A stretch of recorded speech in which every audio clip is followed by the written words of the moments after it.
Welcome to the Digital Jersey Start-up Bootcamp Thursday Thinking podcast. This week we've got Jenny from Anova and Marble Advisory. So Jenny, do you want to give yourself a brief introduction? Yes, I will do. I'm the co-founder of Anova, which is a SaaS product in the wellbeing and employee engagement space.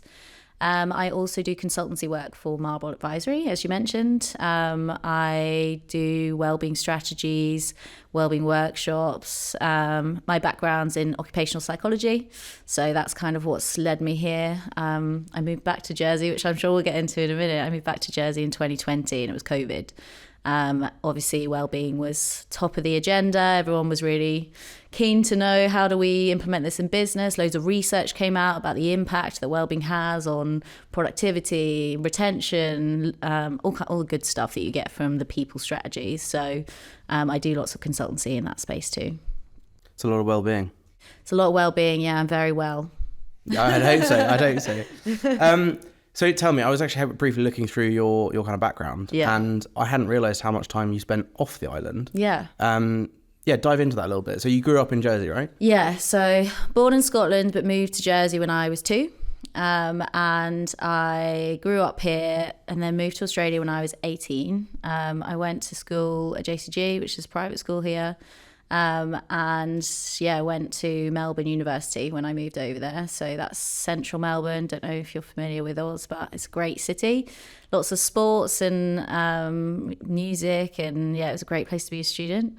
Studied psychology and English. I went to uni thinking I wanted to do English. I didn't actually know I wanted to do psychology. Never studied it before. But the Melbourne model, it allows you to take a subject you haven't previously studied. It's a bit like majors and minors in the US. Yeah, kind of like that, but you can like double major. That's the best way of describing it. So, and it's kind of like introductory. So in my first few years, I did like neuropsychology, developmental psychology. It was all kinds of different types. But then I also dipped into some other stuff. Like I did a business subject. I did some tech subjects because I was interested in tech. All that kind of bits and pieces, which was great for expanding your learning. And at 18, like, do you know what you want to do? Does anyone? Some people have like the one track mind, but I definitely didn't. I was of the artsy nature who sort of likes to try everything out. Studied there and then found out to become a registered psychologist in Australia. It's 6 years of studying. I didn't know when I first started. Yeah, so long. Are they actually qualified doctors? They are registered with the same body that register medical professionals. Yeah. I did 3 years of an undergrad, 2 years of a postgraduate, and then 2 years of a master's. But that looked different to what it looks like in the UK. The master's had supervised practice. So I actually worked within businesses. I did organisational psychology, which is business psychology. And then I worked with consultancies. I worked with Deloitte for 8 months. I worked in their human capital team. I worked with a large engineering firm in their people and strategic side. So I got really good exposure to like different sides of business. And then went into consulting after that. In between all of that, though, I did come back to Jersey. I had to save some money to pay for my master's. Obviously, studying abroad is not cheap. So came home and worked at a law firm here in HR for a couple of years as well. Okay. Yeah, so that's my kind of background that led me to 2020, moving back to Jersey. Do you miss Australia? I do and I don't.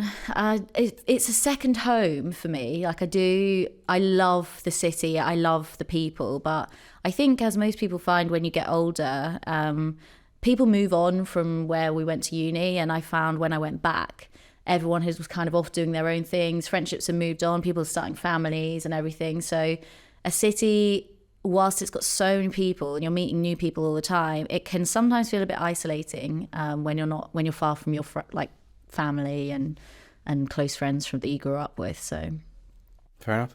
So it sounds like psychology kind of piqued your interest relatively early. What was it that really drew you to that area, that topic? That's a good question. I think I was just interested in understanding the science of human behaviour. So I found when I was in HR, I mean, HR do some incredible work, especially when you lean into like research and thought leadership and you're sort of looking at best practice. But I wanted to take it that next step. Like I wanted to make it, how are we using data to prove that some of the stuff that we're doing is having an impact? What's the science behind how people behave and what motivates them, that we can then try and understand to have a positive impact in the workplace. So that's kind of what led me there. Although when I was deciding like which type of psychology to do, I looked up because like criminal psychology, that sounds really cool, right? I was like, that'd be good. I did some criminology subjects as well. They get paid terribly. So I was like, man, maybe that's not so much for me. That sounds like hard work as well. So yeah, I did also look at, salaries and the kind of life that I wanted to be living, the kind of work that I wanted to be doing. And that's what led me to business psychology, which is where I am now. And quite transferable between Australia and back here? Yeah, definitely. Really transferable. I do think, as you'll find in any city across the world, cities can be quite forward thinking in their approach to things. They're keen to take on risks and innovate and do something new. Jersey, not everyone, I don't want to generalize, but it is less so advanced in that kind of space. Although I do work with some companies that are keen to take that like innovative approach and take risks and do something new. Cool. Now let's dig into Anova a little bit. Mm-hmm. Did you always want to be an entrepreneur? Did you always want to go down that route, or was that a random event that took place? Totally random. I didn't even consider it, actually. And now I am an entrepreneur. I'm like, I could never imagine myself doing anything else. I'm like, I have had I thought to myself, what would I do after this if it wasn't like start running a startup business? And I don't know what's the answer, but yeah, I definitely fell into it. The way that Anova came about was when I moved back to Jersey, Leonie McCran, who's my co-founder, she is the CEO of Marble. We got connected, and Marble, a change management company, they recognized that when people are not well in a business, they don't cope with change well. So Leonie very much wanted to know, like, how do we get ahead of this? How do we know what place people are starting from so that we can better implement change? And measuring that in some form of another, and measuring well-being was her idea. So when I came back, we got talking. She obviously knew my background and my skill set. And we did this piece of research called the Channel Islands Wellbeing Report. It basically looked at what is wellbeing at work, how do we measure it. It had a survey that we sent out publicly, we shared across organizations, we gave them their data back. It was really interesting to do. I think it taught us a lot about where we wanted to go for the future, the level of interest people had in this, what we could do with some of the findings as well. So Leonie's background is actually in tech. She studied computer science at uni. Was it computer science? Probably comp sci, yeah. She's gonna kill me for saying it. So she studied that at university and always wanted something in the tech space. So it just ended up this way that we did this project, and they were like, this could be a solution. We could offer this as a platform. And that's where we went down the road of, right, how do we do this in Jersey? How do we link up with people who are able to develop this for us? And how do we move something from a vision to an actual standalone product? And that was a couple of years ago? That was 2021. So we spent a year developing, mapping out, requirements of the product, our MVP, basically. So minimum viable product. And it was all new to me. And actually, unless someone's a serial entrepreneur, the first time they're doing an entrepreneur, you learn so much and you realize how much stuff you don't know. And it's just like, you just have to wing it a lot of the time. And you're just constantly fighting fires, aren't you? Honestly, yeah. And sometimes it feels like you're not going anywhere. But if you don't do this already, I would fully encourage anyone to have a yearly annual review, whether that's with a mentor, a friend who's in the space, a peer who does similar sort of things. Have that one-to-one annual review, because I remember after the first year going back with Leonie and going across like, okay, well, what did we set out to achieve at the start of last year and where are we now? And to see the difference you can make in a year, it's brilliant. So especially when you feel like you're not going anywhere.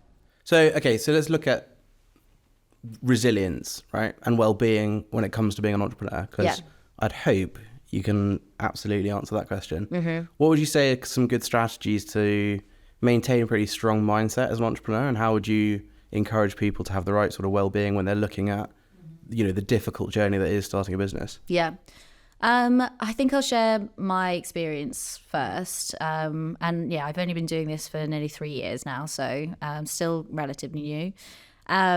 I find when you're building a business which feels like your baby a lot of the time, you have passion, you have purpose, it gives you a lot of drive, but there are times where you totally lose that and you think, what am I doing? Like, am I solving something? Like, I'm not getting traction quick enough.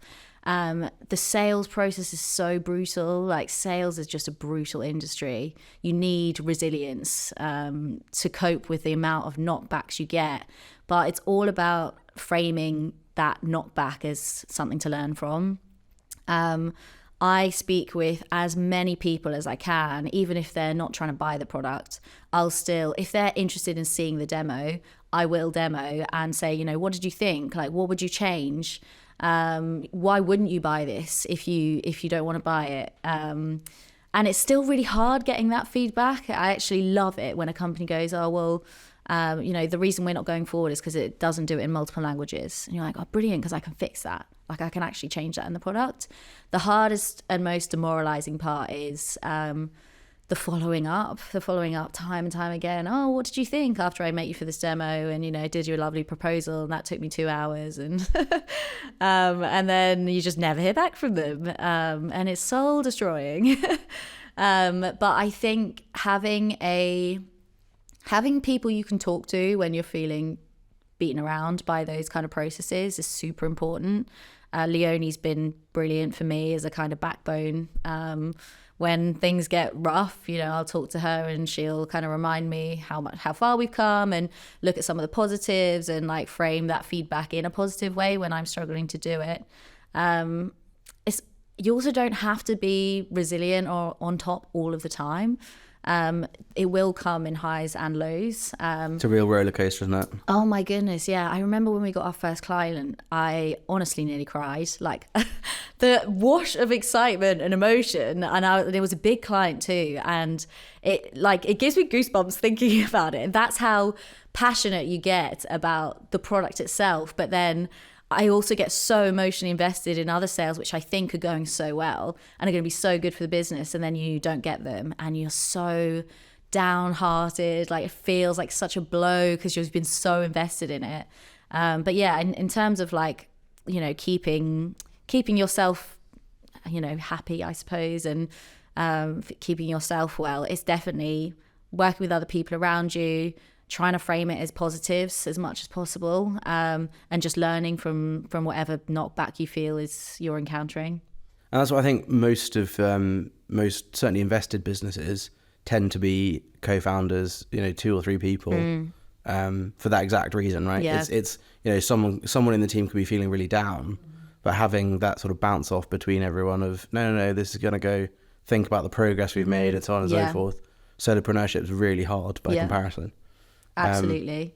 Yeah, I don't know where I would be if I didn't have the team around me that I've got. There's definitely highs and lows, that's for sure. What kind of thing do you think your previous experience before you started Anova, what do you think led you to, I guess, what were the biggest lessons that you took into that journey and thought, oh, I wouldn't have been able to do this if I hadn't had that experience? So I think my business experience beforehand lended very well to the type of work that I'm doing. So we run engagement surveys. We try and improve, well-being and engagement within businesses. I've worked with large companies and small companies before and seen the pain points in a survey process. I don't know if any of you have ever completed surveys, but they can be really boring. Nothing ever gets done with the results, which is the key thing. I think what we tried to do with Anova and what we're still trying to do is push that you have to do something with the results. And I think my background in HR taught me that's the pain point we want to try and solve. So yeah, I definitely say that's important in terms of like the practical experience.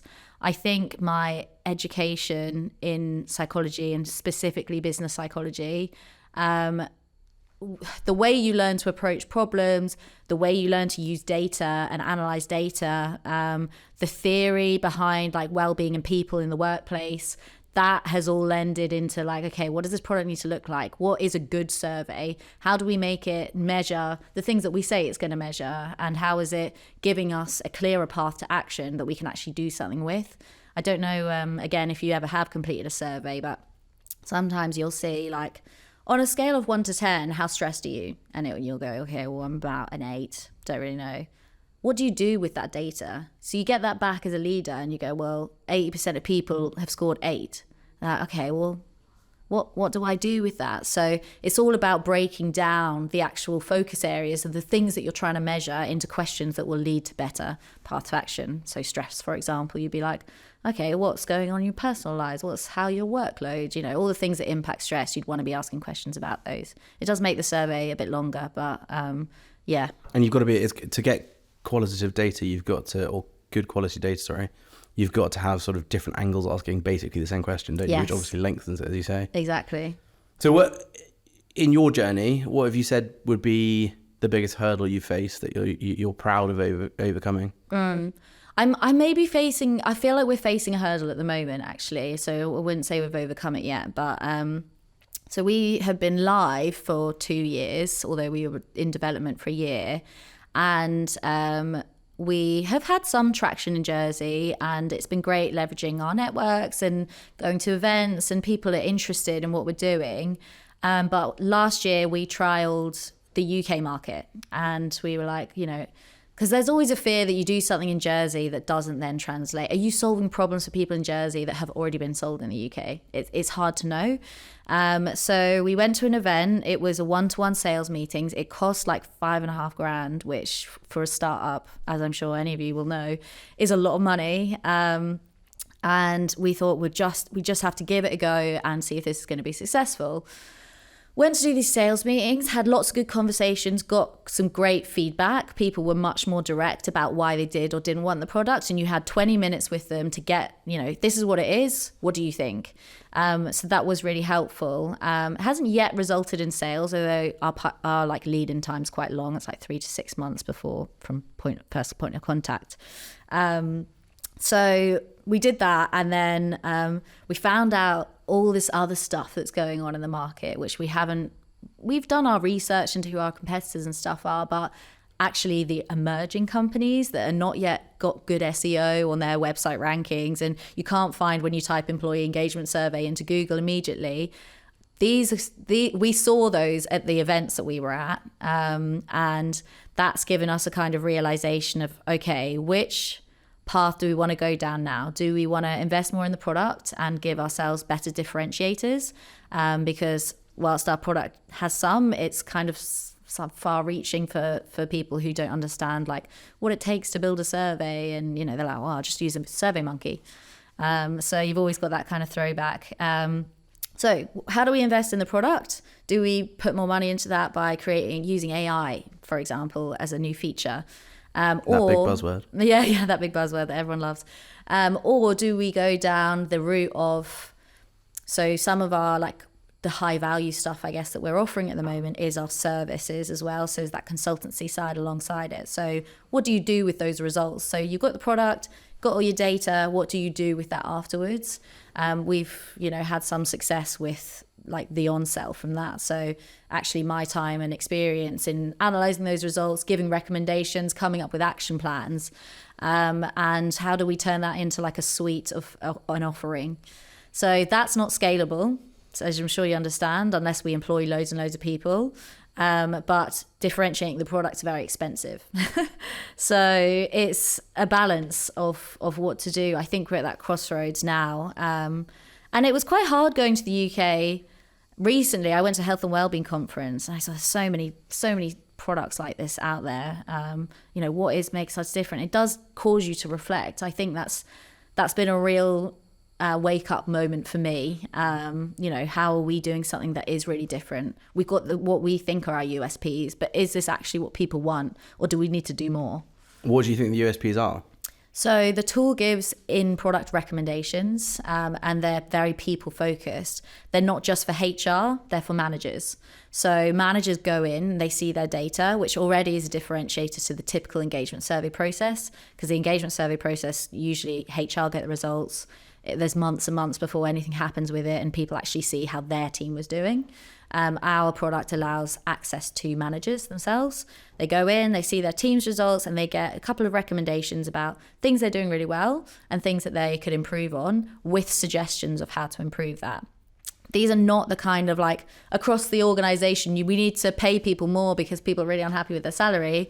These are the smaller but quick wins, I would like to say, that managers can have immediate impact. So let's say that flexible working came up as something that people wanted, which is one of our questions. What wellbeing initiatives would you like to see more of? Flexible working always comes up. People love it. The suggestion for managers is not like you need to change a policy or you need to roll out training. It's more around asking the questions, okay, how are you offering flexible working? Do you know what the policy is? Is there training that you can go on that you need to access? So it's more of that middle management target. And then I would also say, like, we focus on well-being as our key metric. Well-being is so important to businesses. Engagement, in my view, is more of a business bottom line measure. It's very important. It does tell you how motivated people are and how enthusiastic they are about their job, but what difference is that making to the people that work there? So yeah, we focus a lot on the people and the well-being side. Okay. Risk-wise, starting a business has always got loads of risks, right? Uh-huh. Biggest risk you face with Anova? I'm just trying to wonder. So in terms of personal risk, I've been very fortunate in that I'm still employed by Marlborough. I still have a salary. We have an investor of Martin Brailsford who owns Marlborough. So financial risk would typically be a thing for startup people, but I fortunately have not been in a position where that has been. I think the risk that we're facing at the moment is that well-being, there's a fear, my fear, that well-being was a COVID buzzword, and that the tables are turning now. We're going through economic downturn, like people aren't investing in what they consider nice to have. And I think it can be a risky space, but I like to think that us and bringing the data and the research about why this should not have been just a COVID thing and it needs to continue will help us outlast the decline in the interest. Can directly correlate well-being to profit for a company. That's the crazy Completely. part. Yeah. But you can show senior leaders that data, and until they see it in their own data, they won't believe it. It can be a really tough sell. So yeah, it's a challenge. So if you look at the strategies that you've taken over the years, yeah, like you hadn't really done sales prior to Anova, right? No, never. So did you? I mean, you didn't really have any experience coming up with a strategy for sales or a strategy for marketing, so how did you do it? What did you do? Okay, so because they're all facing this at the moment, right? All these startups coming in bootcamp. Yes. Okay. So I, again, have been lucky that we work with Marlborough Advisory. Marlborough have a head of marketing who has been very helpful in kind of marketing strategy. So learned a lot from her, and have obviously had Leonie's experience as a business owner to help with business strategy and financial planning and stuff like that. The rest of it, I'm just kind of winging. So sales strategy, we're starting to get more solid of what that looks like, how we're targeting people, how it links with marketing. By the way, marketing is so important, we found anyway. Getting a good grasp of marketing is, and even if you have a marketing person, as the founder, you have to have an understanding of what it looks like. So, what analytics do you need to be using to know if your marketing strategy is being successful? You have to have that in place. How much budget are you putting behind certain things, and who are your ideal client profiles? You don't have to know it immediately, but the sooner you do it, the better. Because once you have all that stuff in place, the actual strategy for sales becomes a bit easier. I'm still figuring out sales. I hate the kind of cold approach. It's demoralizing, I find. I saw you were interested in this. I'm also interested in this. Should we have a chat? That seems to be the best way, rather than going in with like, here's a product I think you could use. Especially British people hate that. Yeah. American people, totally different story. But yeah, in the UK, which is our current target, it's just not a nice approach. And I get annoyed as well when people do that. I had one recently where someone said, "Oh, I saw you were on our website and I just wanted to let you know about some of our products." And I was like, "There's cookies on the website and they're already targeting my LinkedIn." And I was like, I know that's how it's done, but it's something in us Brits that maybe don't like it. Yes, it's kind of like an instant, no, absolutely not. I don't want to have that conversation. Yeah, exactly. Yeah, that's true.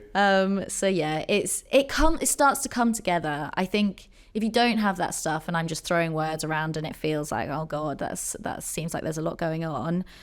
It's only because we've been doing it now for 2 years and we're still learning about how to get there and the things we need in place. And to be honest, we're still testing who our ideal client profiles are. Like we have researched pain points, we have decision makers listed out, we have jurisdiction, location, seniority, but we're still using A/B testing in our marketing approaches to understand, are they going to click on this message as opposed to that message? Are they going to click on an image of our product as opposed to an image of a person? We're still learning. And I think, every product is different for that. It's hard to go in with a set way of doing it because, different products will perform different. And it's constantly tweaking, isn't it? Because sales has changed so much over the years. I read something recently that, you go back to the 80s and 90s and sales were basically just an order form. It was basically an order taking process. Yeah. Whereas now it's a much more soft sell. It's how do we help you solve a problem? Yeah. And that's how you're going to get a sale. It's a completely different way. Yeah. I think that changes based on how marketing's shifting and based on, what's the latest trend that people are being, hit with. Is it everything has to be AI because that's the new buzzword? 2 years ago it was NFTs. Before that it was blockchain. What's the thing that's going to really resonate with them that they think, oh, we need that in our business? Yeah. And you have to ride that wave as well and adapt with what the changes are. I think working in an agile way, which I know as agile was a buzzword of the times past. It was, yeah. But it does apply here. I think there's a balance, right, of like not being scared to let go of a direction that you've been going down for a while to try something new that you think, because based on what you're seeing, might have an impact, but also not letting go of something too early. Because you do have to see it through and understand why it's not working before you let it go. So it's a tricky thing, like that founder's gut, isn't it? Yeah. You can only pick up by doing it and doing it more than once and trying, but understand exactly that threshold of where's the right point to go, oh, this isn't working. Yeah. I'm gonna pivot or I'm gonna change slightly. Yeah. Because you can do it too soon sometimes. Exactly. And it's too easy to drop and then I should have gone back to that actually. I find it really hard as well. A lot of people learn from your clients, right? Listen to the feedback that your client gives you. What do they like about your product? What do they feel that they need in a product? I don't know about every product that's out there, but definitely in our industry, we listen to our clients, their feedback's very valuable, and we do implement the changes. However, if we're not also doing stuff based on our research, what's the new stuff coming out, how can we innovate in this space, we're at the risk of just creating a product like everybody else's. So people and your clients don't always know what they want as well. If you only ask them what do you want and only make changes based on what they want, you will just end up creating a replica of all this other stuff that exists. So you have to listen to that, but also think, but what else could I be doing that might impact this pain point that they've got? When there's that famous story, isn't there, of Steve Jobs with the iPhone doing exactly that. Yeah. You know, everyone had come out with a Palm Pilot or something with a stylus. Yeah. And he just went, no, we've all got 5 of them on our hand. Yeah. Start using those instead. And I remember reading that he was told no multiple times that that's the wrong answer. Yeah. And he was like, no, let's just try it, see how it goes. Yeah. And now look at where we are. Okay, so looking at our startup boot campers, what's the biggest piece of advice you'd give them? I guess this is personal to everyone, but I found that growing a personal brand alongside your business brand is really advantageous. We were kind of just alluding to it before. A lot of the sales that we've made have come off personal relationships. People don't tend to contact us through the website. They will contact me through LinkedIn saying, oh, I'm really interested in what you're saying about Anova. When we look back over sales that we've won, I would say like 70% of them come from events and contacts, which is why we keep doing events. But I have also spoke to other startup businesses who have not found that approach successful. I don't know what stage any of you are at in your startup journeys, but definitely try out different ways of doing everything to find out what's right for you, because people will sit in this room and give you all this advice, but it might be totally different for the type of industry you're in, the type of product you're selling, the USPs that you have. It might be that you've got some crazy platform that does something that's never been done before, and you can go in with a cold email. I've got a product that does this. Are you interested? And people go, oh my God, that's amazing. I never had a product that yeah, I do want that. And that way, cold emailing is successful. The industry I'm in, there's so much competition. It's very flooded. It doesn't work. So that's, I guess the point I'm making is, yeah, definitely experiment, network as much as possible, learn from as many people as you can talk to. I've had meetings where I've been like, oh, why am I even in this meeting? And then I've had other meetings where I've been totally humbled about what I think I know. So yeah, I've definitely learned a lot from others, and just being open to that is really important. And what's, you talk about route to market there, right? What has been your most successful route to market? Is you talking about personal. How did you get that first sale, for example? That one was actually through the website, which was crazy because we'd done no SEO. That must have been mental when it first came through. It was really mental. So yeah, and I don't know why, because we had no content on the website. You know how you need that to bump up the Google rankings and stuff. The company must have typed something in like well-being Jersey. I don't know, something really niche. I don't Were they know local? How they found us. Yeah, they are local. But since then, I would say, yeah, the rest of our sales have come through networks, contacts, or actually going and speaking at events. I do a lot of like talks and stuff. You're probably all sick of seeing me, to be honest. I do a lot of stuff like this. Any opportunity I get to kind of, by the way, I hate public speaking as well. You'd never know. It was a really uncomfortable, standing on a stage and doing a presentation is super uncomfortable to me. Leonie also hates it, and somehow I got lumped with it. But it has resulted in people coming up to me and saying, oh, I saw you here. I'd love to talk about what you do. Yeah, it's been really successful for us. What would you say has been your happiest moment on the journey? I do think that winning that first sale was definitely an absolute highlight. There's been many more. Like I have a great team. We've employed a marketing assistant now as well. It's great having her on board. We've got good camaraderie. I'm quite a people person, so I do like the people side of things. But the highlight that stands out is that first sale. See, I think a lot of people can spend so long on that journey that the sort of euphoria of getting that first sales is like that validation you're doing something that actually someone else wants to buy and pay money for. Yeah, exactly. Which is crazy. But so you're Jersey. Do you consider yourself a Jersey bean? Yeah. You do? Yeah. Okay, interesting. Why do you not? Well, no, I'm not from Jersey. Yeah. But you're what would you say is the best part about being a new business in Jersey? I think it's easy in Jersey to some degree. It's easier in Jersey to get in front of the decision makers and the right people. We've got some huge brands here with like senior people who can sign off on like you doing a Jersey pilot and then potentially sharing it with the rest of their global office. And there are some companies who are keen to invest in new tech. So that's really good. I found the community's great. Digital Jersey, shout out, genuinely has been a great kind of connector for us, a great platform. We've come to a lot of the training sessions. It's been good. And other places like, Jersey Business have always been super supportive. So yeah, I think the community here and the access to types of people is definitely a pro of Jersey. I think it's something we underestimate, really, isn't it? The fact that you can get senior decision makers in a room in a week, it's phenomenal. And I don't know if you find this, but everyone responds on LinkedIn in Jersey, which is crazy. Yeah, it's a nice little benefit, little perk. Favorite things about Jersey? So I love sports. So I wish I never used to love sports. That sounds so weird coming out of my mouth. I love surfing. I love playing golf. Jersey's just the perfect place to have a good work-life balance. I do something I love, and yet on the weekends I get to get in the ocean, and we've got great restaurants and food. It's just such a nice place to be, especially in summer, less so in winter. Yeah, that 100 days of darkness is always a bit difficult. How do you measure the impact of what you're doing?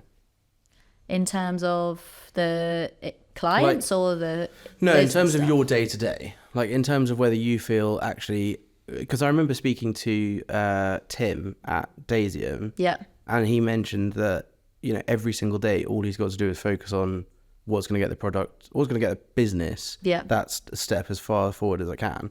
Yeah. How do you kind of sit there at the end, do you ever sit there at the end of the day and go, actually, I wasted that, I should have spent it doing something else?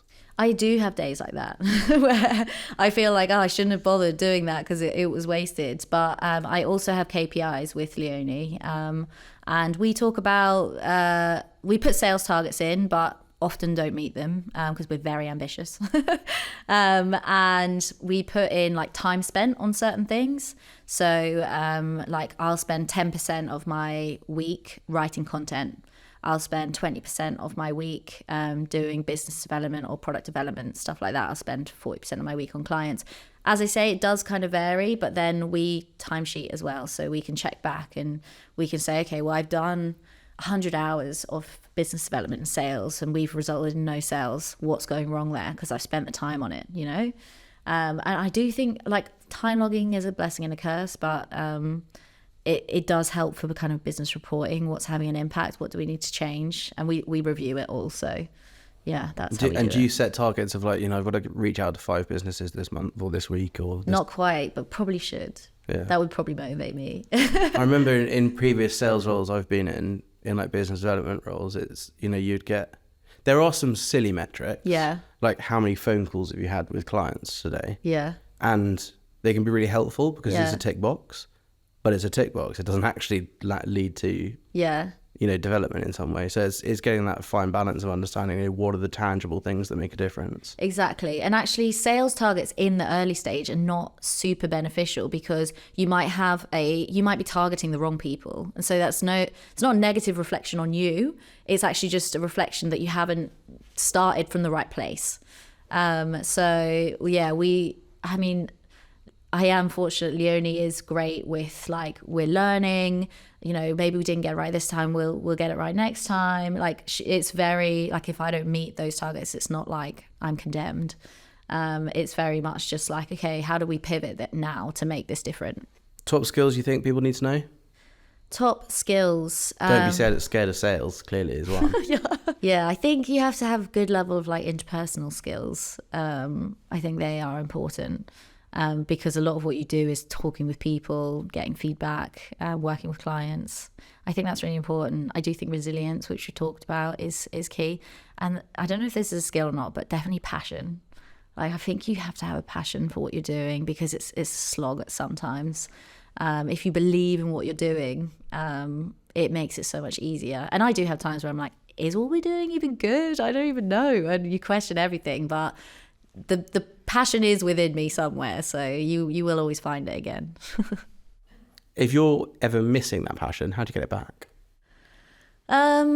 changing something, adding a new feature, or changing the way that changing our messaging, or like recently we did some values work about what we work with clients, what that looks like and stuff. So there's parts of the business you can turn your focus on to re-energize yourself. And yeah, definitely some of the like branding and messaging and stuff can be reinvigorating.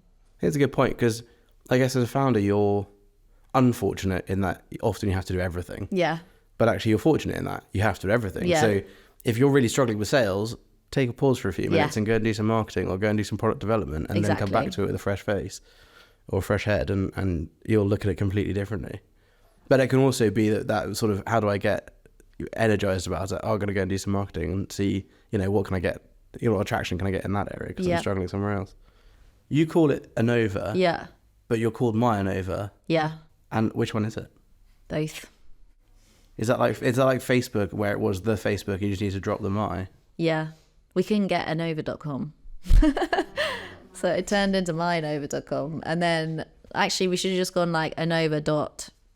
I don't know, co or something. You can like have whatever extension you want on the end now. We should have just done .net or something. Cool. Okay. Well, thank you very much for joining us today. I think we can me. open it up for questions. Over to you guys.